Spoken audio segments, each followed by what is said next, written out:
This Japanese carved granite Kasuge lantern is a particular favourite of mine. Japan, through the 16th, 17th centuries, 18th centuries, was more or less a closed book. They were completely isolated from the Western world.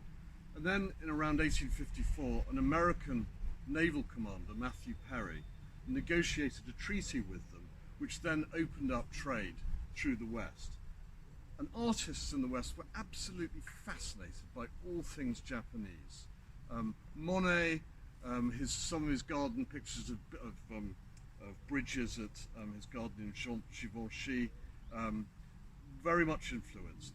And he also discovered the Japanese printmaker Hiroshige, which also, because they could be produced in multiples, produced great interest.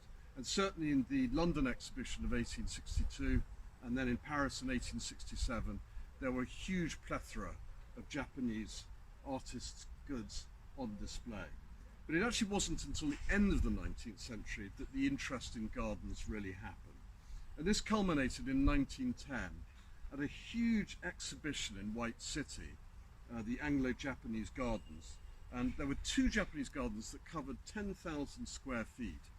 And hundreds of Japanese gardeners came over to this country and created gardens. Probably the most well-known one is down in Compton Acres, down in Dorset. But these Kasuge lanterns were imported over to this country, and originally they stood in Japanese gardens with a votive candle inside. We don't see them very often, and as such, yeah, quite a desirable thing.